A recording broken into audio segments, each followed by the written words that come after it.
Hello, everybody. Welcome to another episode of our podcast. My name is Stefan de Vreese, and I'm joined today by Nick Yeomans. Hi, man. How are you? Good, thank you. Thanks very much for having me on. No problem, my man. You're from Australia, right? Yeah, that's right. Yeah, it's just come into autumn, so finished summer, and Oh, yeah, great. still enjoying the nice weather. It's an upside down world. Yeah, that's right. I always forget that. Here it's almost spring, and your guys are like into autumn right now. Yeah, that's right. Yeah, So, where are you exactly based in Australia? I'm in Canberra, so nation capital, sort of in between Sydney and Melbourne. All right. Cool, cool, cool.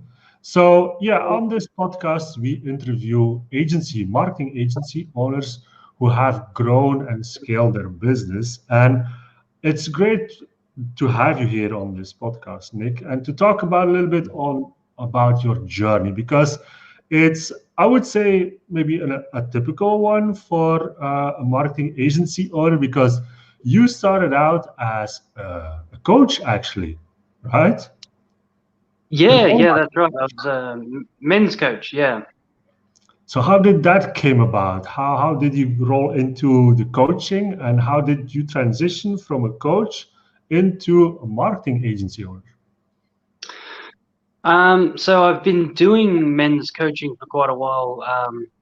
With my coach, and I really enjoyed seeing the transformation that it brought about in people, um, both with them as an individual and also the people that they're connected to, because they're working on themselves, they're working on their relationships and how that affects, all of the people that touches. And I was like, I really want to be a part of that. I want to try and do that myself. Um, so then I tried to be a men's coach, and I was okay at it, but the business side of it really failed because basically I didn't know how to advertise, how to market, how to get people to want to do that kind of coaching. Um, and I guess I did that for maybe 18 months, nearly 2 years, Really? just trying different things, trying to build that business. And I decided, I really need to learn how to do marketing so that I can build this coaching business. And then, I committed to learning about marketing and advertising and all of these different things. And it turns out I was just a lot better at that than I was at coaching. um, yeah, so then I was like, oh, all right, well, instead of helping men, with their coaching and stuff like that, I can help businesses who are struggling like I did, so that they don't have to stress about, where's the next client coming from, where's the next person coming from, and make it easier and streamline that process for them. Mhm.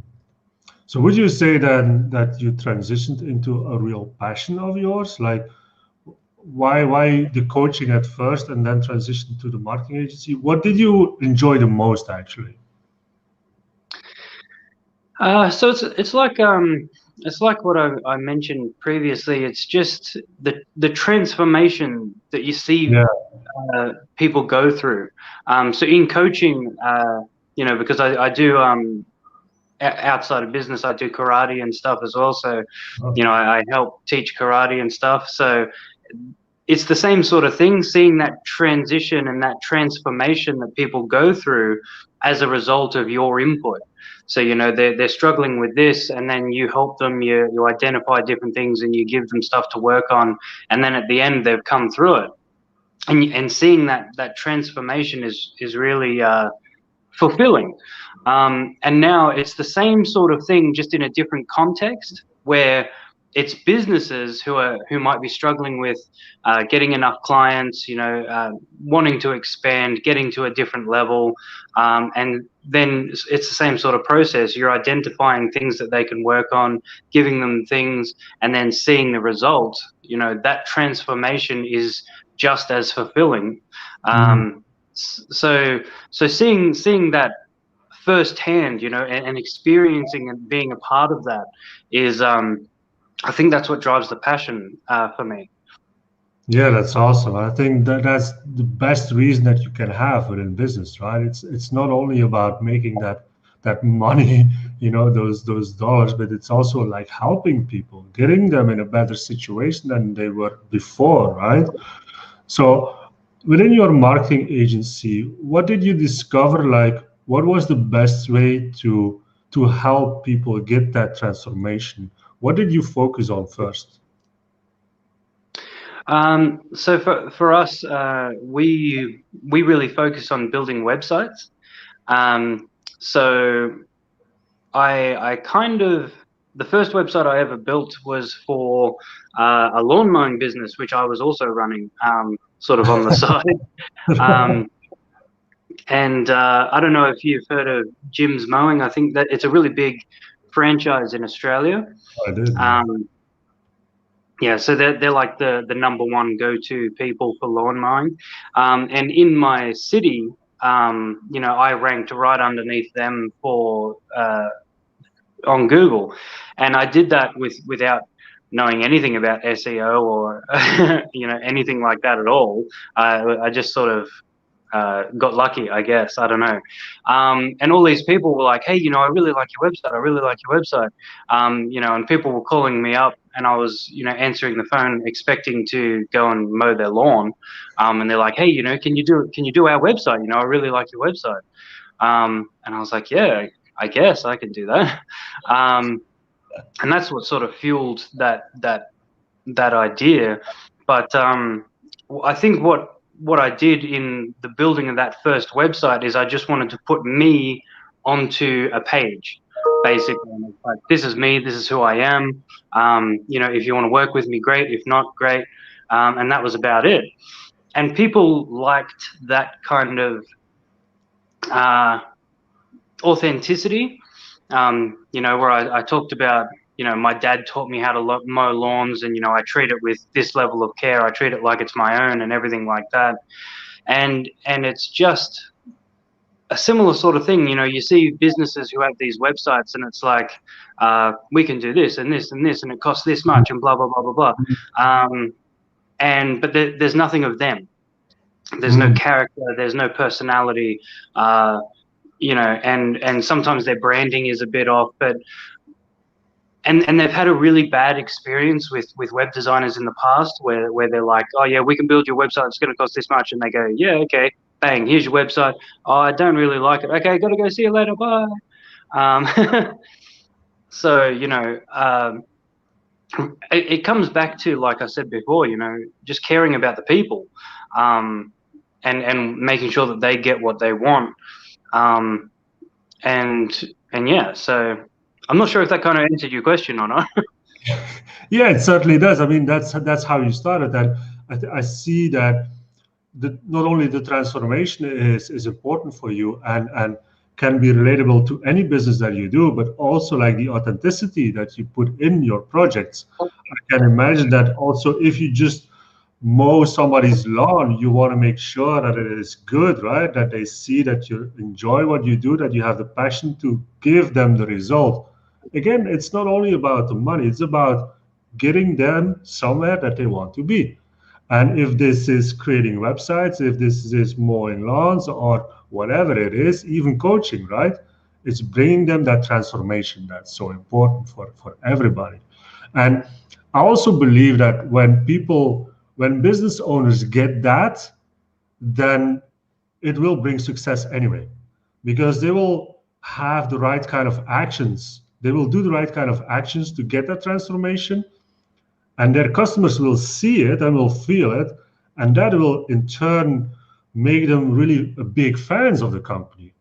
Like you said, like if other companies just are just focusing on the money and just building the website, the technicality, just creating the beautiful website, for example, and just putting it out there without even having the feedback of the customer if it is what they really want.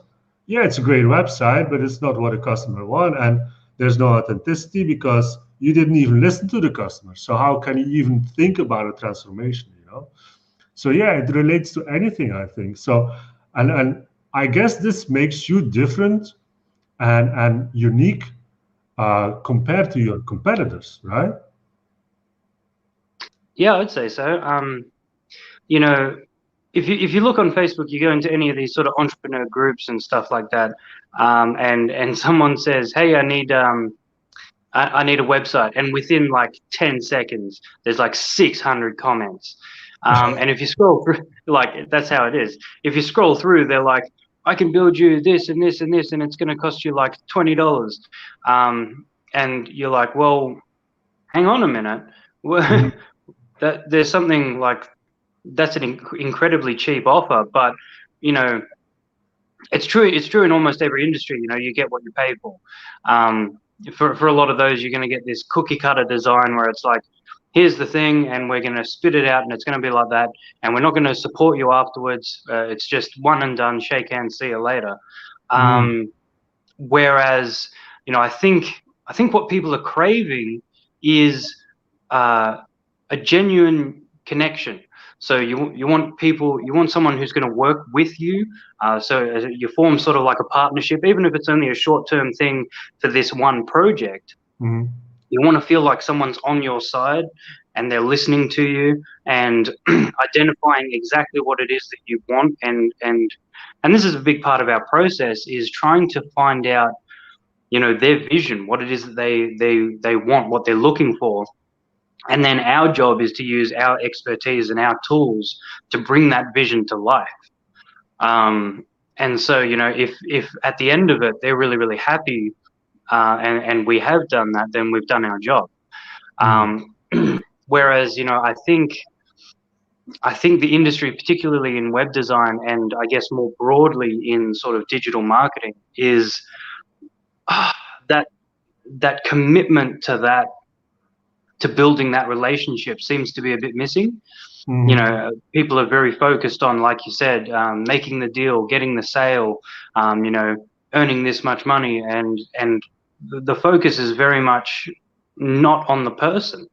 You at the end of the day, you're working with people. Even if you're working with businesses, it's a person that's in that business, or it's a person that runs that company. It's a person that makes the choice to say, yes, we're going to work with you. You can't replace that human element. And I think, apart from expertise and all of that sort of stuff, I mean, there's a lot of web designers out there, who are really great at what they do, and they're well educated and they can do all of this stuff. But I think what really differentiates us is our focus on the people that we work with. And is that like, because you mentioned in our before we went live with our questionnaire that we sent you, like you mentioned the attention of detail, right? The attention to detail, that it is so Mhm. important for your business as well.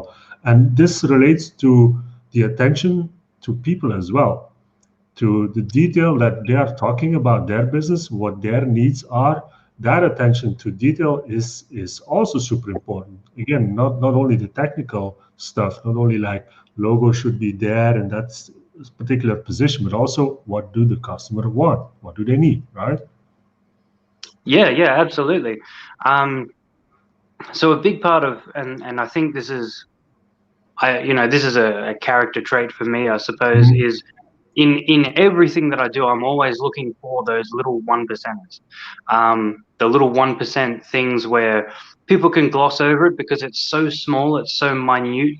Yeah. This level of detail, it's easy to do and it's easy not to do, and so people tend to opt not to do it because it's not going to make a big difference, because it's so small.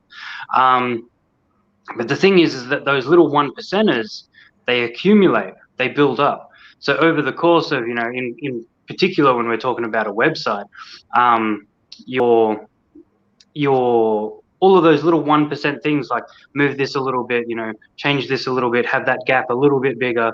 All of those little 1%ers at the end of it, when you look at the finished product, it's the difference between a website where you go, oh, okay, and a website where you go, oh, wow.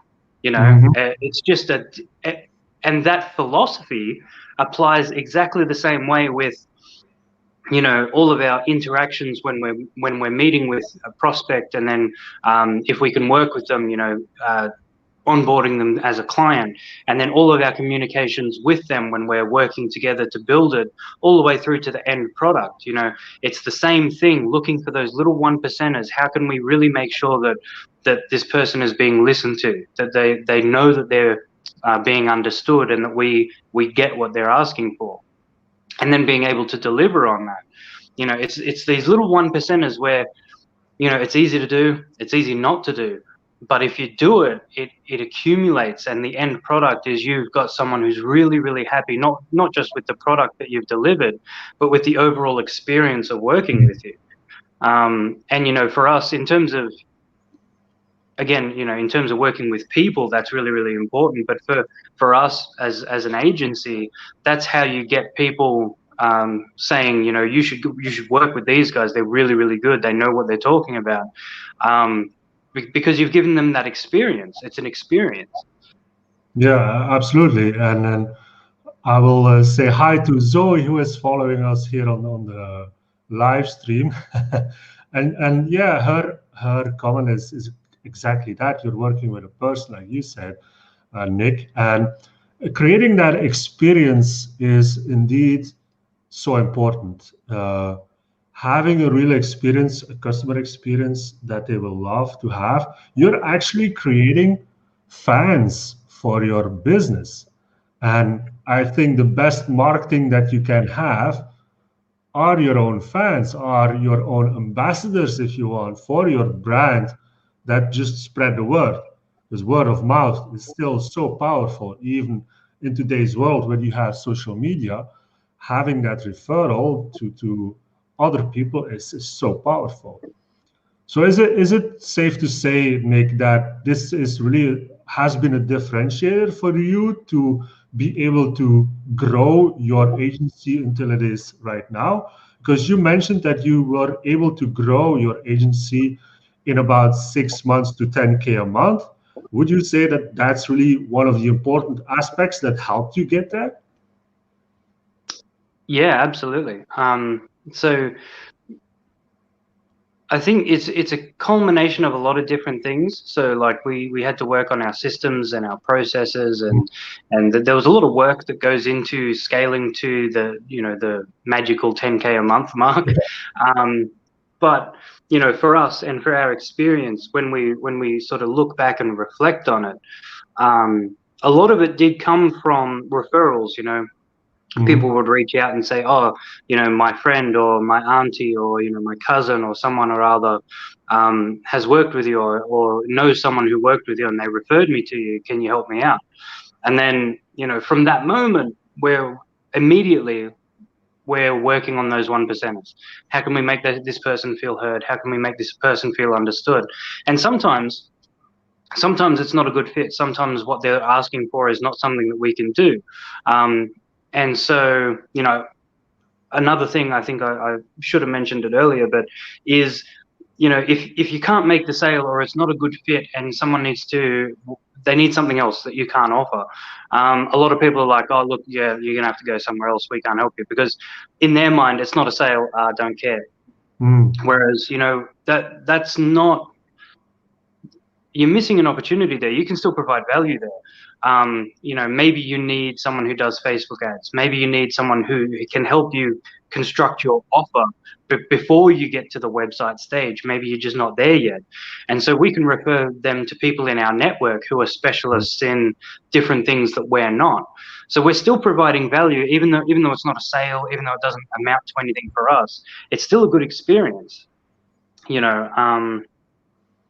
Yeah, so I'm sorry, I've lost my train of thought. No, that's perfect.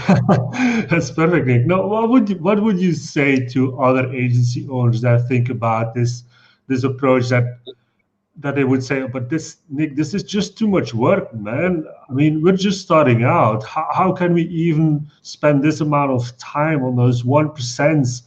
We want to scale like in 30 days to 10K. We don't have time for this. What would you say to those people?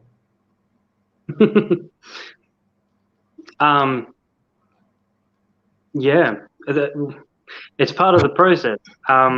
Scaling to 10K in 30 days. Okay, speak to me in 30 days. Let's see how that went.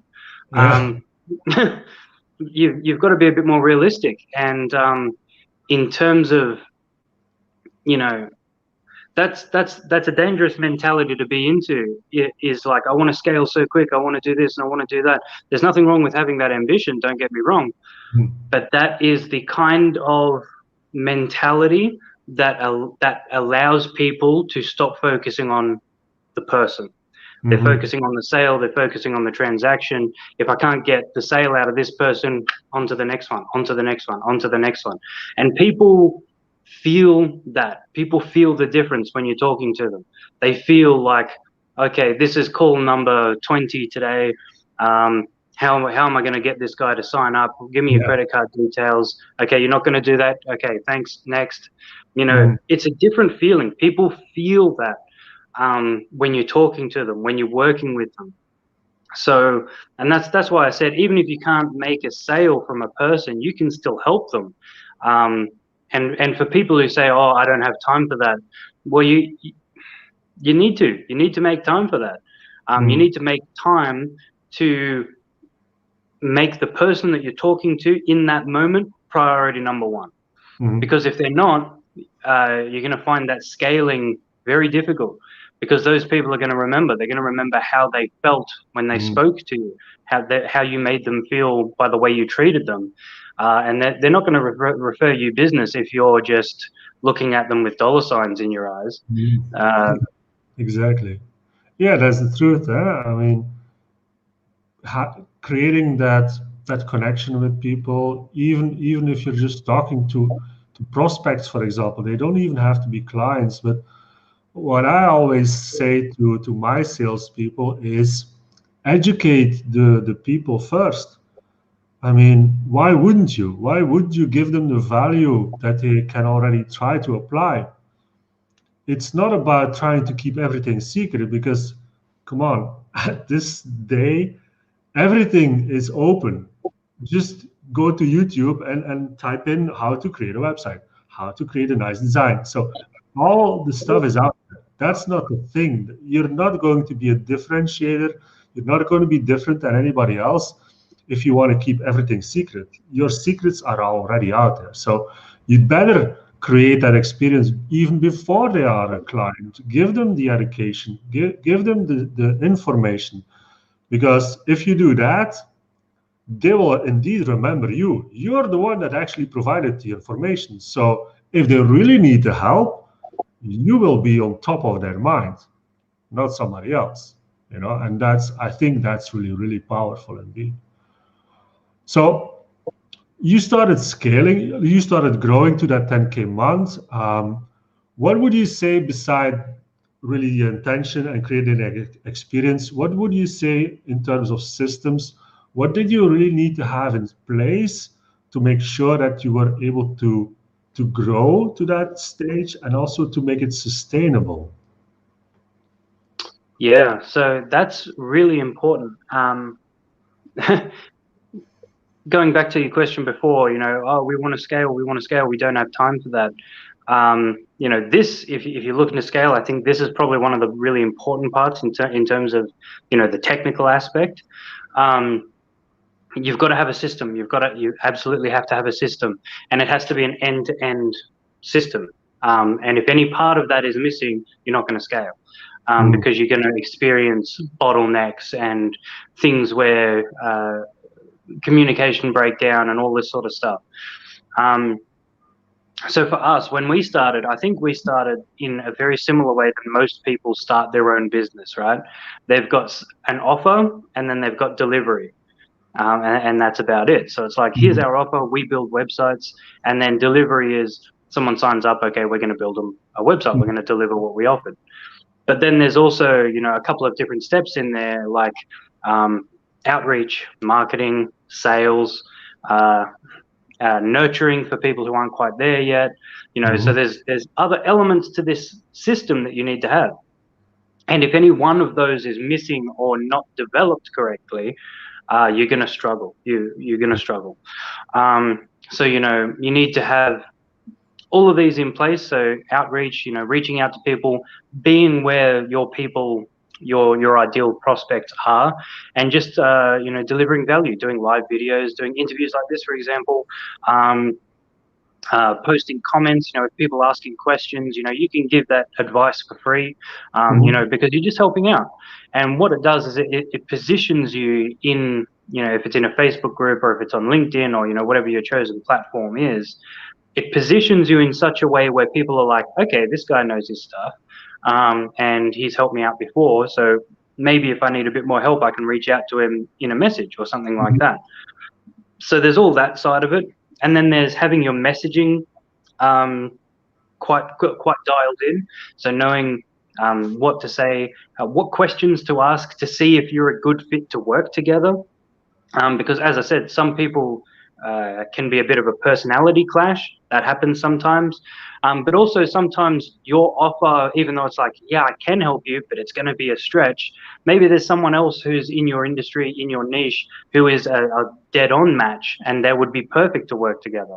So instead of being greedy and saying, oh, I need that sale, maybe it's better to say, hey, can I introduce you to my colleague or, my friend, blah, blah, blah. They're probably a much better match for you. So having your messaging on point, so you can qualify people to get them on a sales call, knowing how to go through your sales process and not feeling awkward and icky about it, because a lot of people feel that at the start when they're first starting out. And then, then you get to the point where most people are really comfortable, which is they've already signed on, they've already paid, now I just need to deliver, which is, if you do Facebook ads, that's the part I'm good at. Or in my case, now I have to build the website, that's the part I'm good at. So a lot of people tend to focus on just the delivery, and they miss all of the steps that lead up to that. But those steps are vital if you want to scale. So how did you overcome that challenge? Like, what was for you the breakthrough that you could create that kind of a system where you were able to scale? What did you put in place? Well, for us, it meant working with a coach and with a mentor. So I think that's vital, particularly in the online space. If you're doing digital marketing or coaching or anything like that, you need to have someone who's done it before to show you the spots that you don't see. Because when we started, we had a process, and it was, hey, do you want a website? No. Hey, do you want a website? So like, yeah, it was really rookie stuff. But the thing is that we didn't know the spots that were missing. So Yeah. we were blind to it. So we needed to have a mentor to say, okay, what's your outreach? And I was like, outreach? What's that? I don't know. So having someone point it out to you, someone who's been there before, who's walked that path before you, they're vital in identifying those blind spots for you. Mhm. And then if you've got a good mentor, a good coach, they're going to say, so how do you think you can fix that? You don't want them to give you the answer, but rather say, well, you need this. Why don't you have a think about it? Come back to me, and then we'll discuss it. And that's what we did. And it was just a step-by-step sort of process. Well, you need to have this in place. Okay, so we spend a week or two working on that. Come back and we go, how does this work? All right, let's test it. And then we refine it as we go, refine. Yeah, I love that. And it was just a step-by-step process of going, okay, where in our overall end-to-end system are we experiencing a blockage or things are getting stuck? Okay, that's where we need to put our attention. And then we fix that. And then, okay, which part is it now? And then it's just this constant sort of ongoing improvement. Yeah. That's and this is also something that I keep saying, I keep telling to everybody. It's not about like a big bang. You can't expect to solve everything at once. It's a process, and it's a process of continuous improvement, like you said. I love that you mentioned this. That is what we do as well. If we go to a business owner and we want to improve his systems, his leadership, whatever it is, you have to look at what is the biggest problem right now? What is the biggest blocking factor? You need to focus on that for an amount of time, maybe a week, maybe 2 weeks. You do that, you fix it, or you have to adjust. and then you step into the other goal or the next goal, and you gradually improve all the systems within your business. So the continuous improvement piece and the focus is so important to have. People expect sometimes that it's just about putting everything in place and it will work, but that's not how it works, right? Absolutely. I think people have this romanticized idea or this notion that you're going to come up with the perfect system You're a first. little bit breaking up, Nick. Oh, sorry. Can you hear me? Yeah.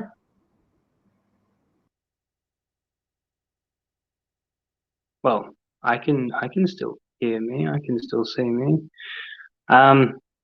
Yes, I'm not sure what's going on there. Maybe some technical issue, but yeah. So what I was saying is, it's people have this idea where they can just sort of step up to the plate, using a baseball analogy, and hit a home run first go, and it's just not going to happen. You would have to be some kind of marketing sales genius type prodigy to be able to set up and establish a perfect system, which is a hole-in-one first go. What's much more realistic for people is that you're going to create a system. Hopefully it works. Sometimes it won't. And then you look at pieces of that system and you go, okay, we're going to improve this bit. Now it's a little bit better. And then you're going to look at the next bit that needs to be fixed, and then you fix that, and maybe that's a little bit better. Yeah, so I think that's the main issue is people have this idea, this dream or fantasy where they're just going to knock it out of the park first hit, and it's actually a bit of a hindrance, because it's that desire for perfection, or having something perfect before you even release it, where perfection sort of comes about in the process. You need to have that process in place to allow you to improve it and get better. Yeah, so I don't know if people are still here. It says it's still live, so if anyone's watching, can we maybe get something in the comments, or I don't know.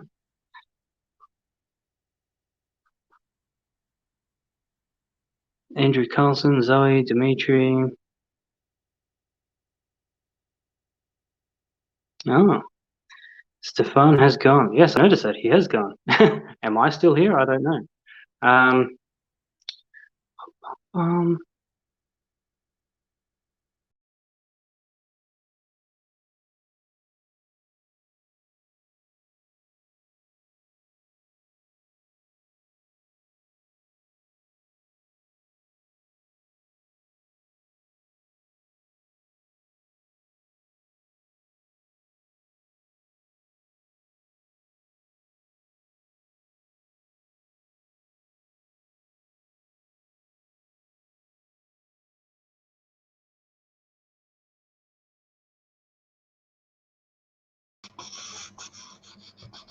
Okay, we're back.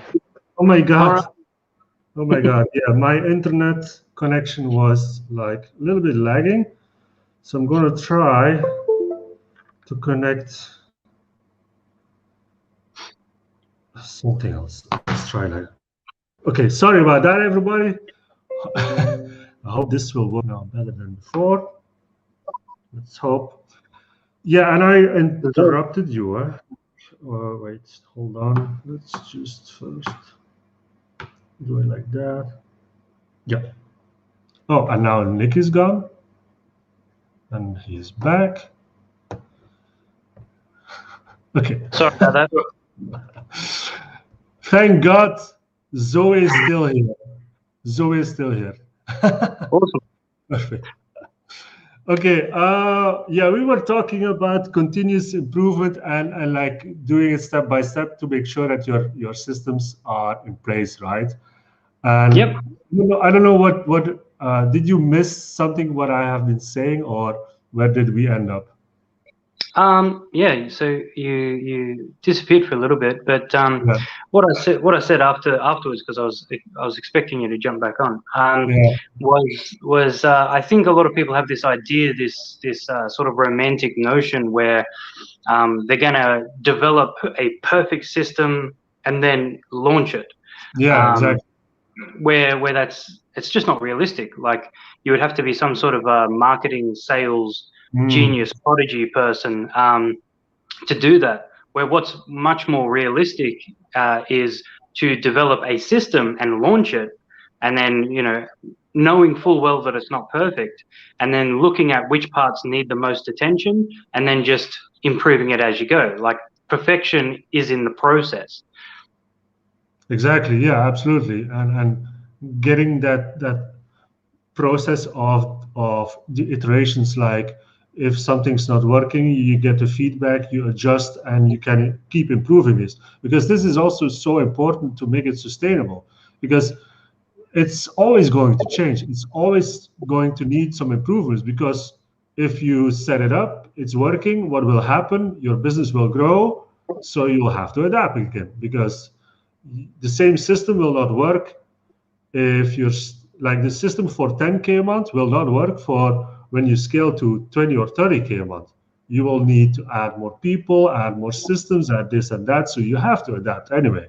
So having that mindset of that continuous improvement mindset is crucial, I think, for being able to scale your business and to make it sustainable, and not breaking down, and not being the owner like we see so many times, that they're just burning out because they have so much to do and their system is just not fit for their position or the way that their business is going right now. So, and in your experience, like where you're at now, Nick, um, if you're now looking at scaling even more, what kind of attention to detail do you put in place to make sure that you can keep improving? What are the details that you're looking at right now?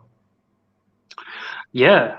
So we've recently had our biggest month ever in business, which is fantastic. That's a good sort of celebration that we have Yeah. there. But it also comes with its own challenges. Because we've brought on, this many new clients, we need to be able to deliver at the same standard, the same quality of product as when we didn't have those clients. So what happens is then that stresses the system that's already in place.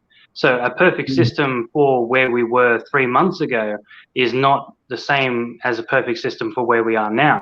So what we're finding now is we need to work on our delivery, because that's the part that needs the attention now. And so what that means is potentially looking at another web designer, bringing someone on, training them up in our processes and our systems. But it also means getting a lot of the stuff out of our head and onto paper.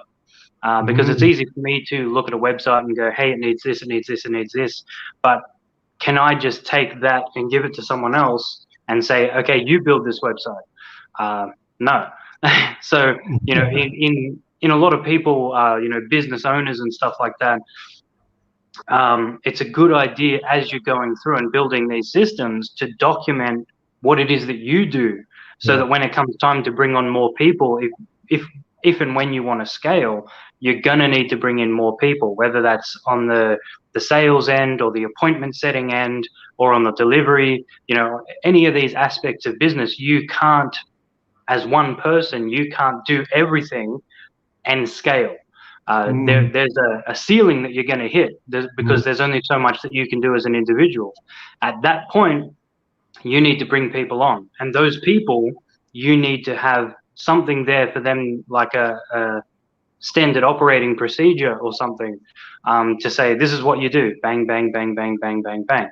So for us, that's where we're at the moment. Is we're looking at bringing in more people for delivery, for appointment setting, for sales calls and stuff like that, because we're at that stage now.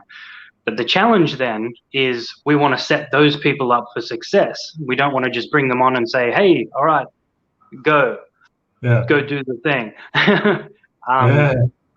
So documenting those processes and setting them up for success is ultimately what's going to help us to scale to the next level.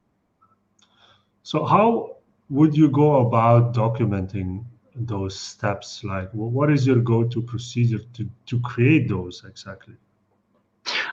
So we do everything through Asana, but you can use sort of any project management tool that you're currently using, or you can even do it in a simple Word doc. But basically, you need to get really, really granular. Like if you were going to explain this to someone who's not in the industry, never done it before, someone who's just walked in off the street should be able to pick up this document and do that job. And for some people, that's difficult to sort of take yourself out of your own shoes and put yourself in the position of like, if I knew nothing about this business whatsoever, what would I need in writing to allow me to do the job?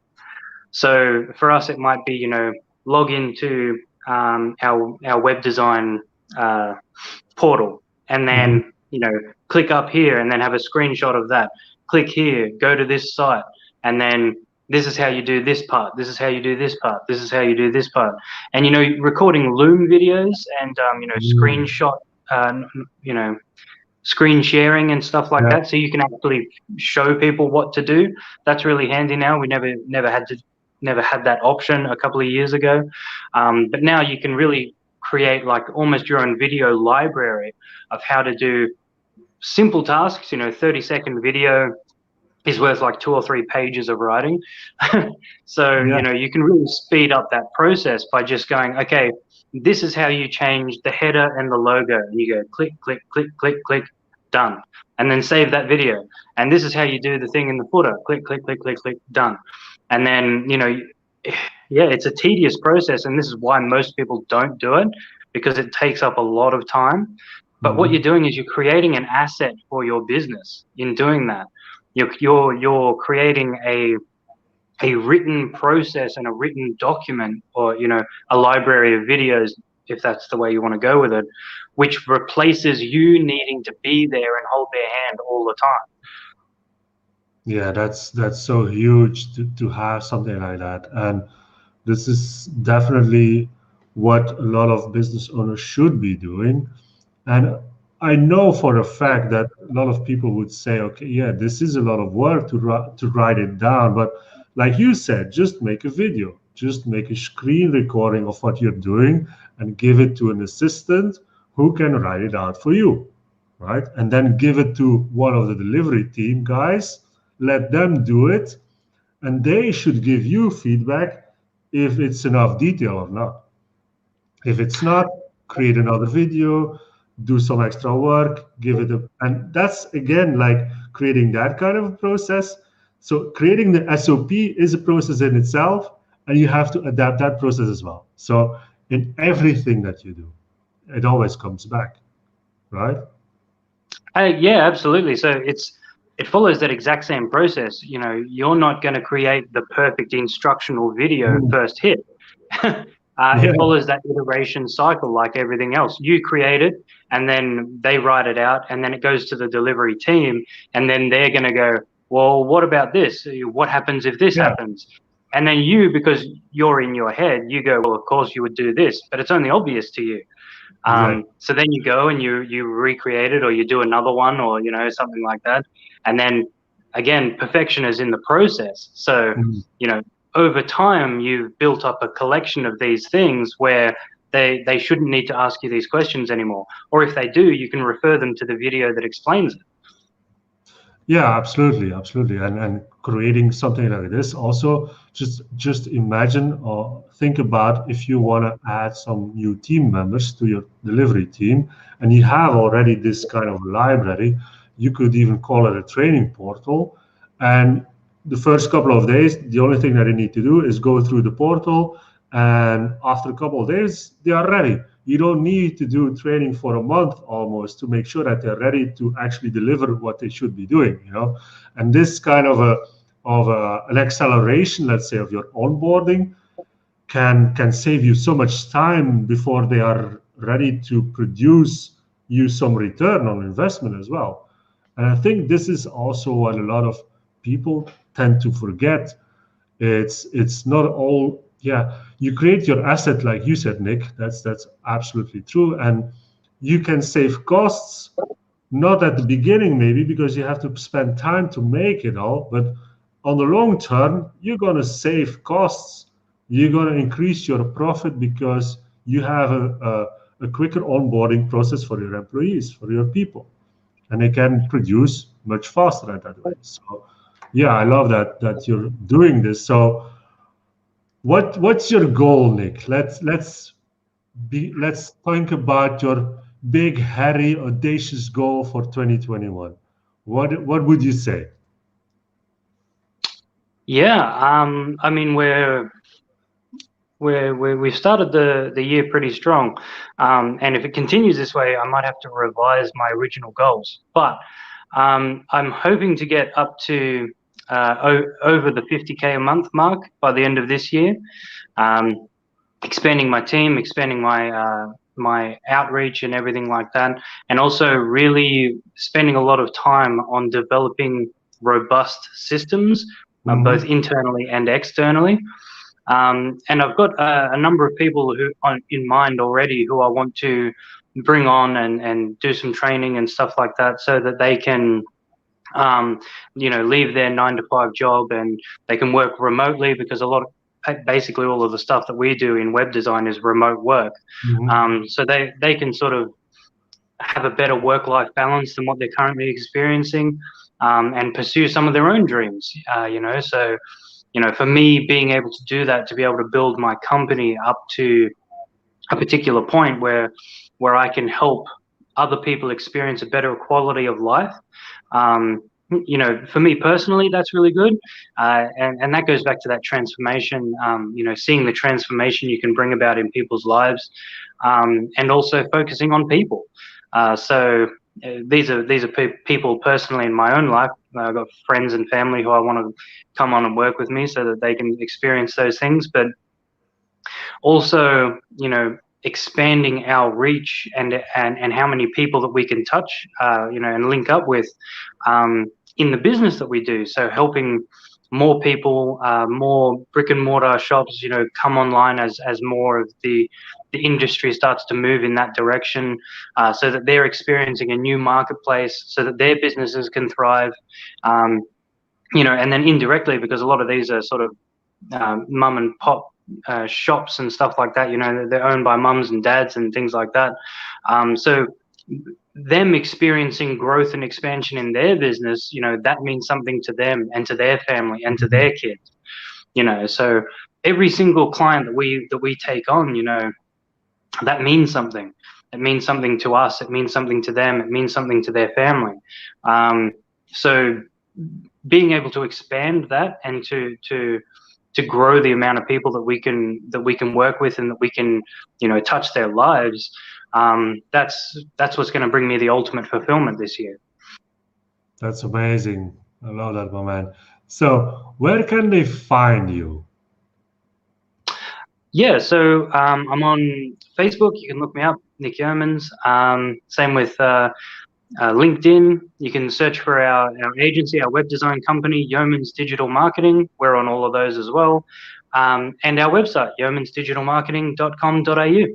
There you go. I put it here on screen. So, yeah, great stuff, Nick. It was really awesome to have you on the podcast.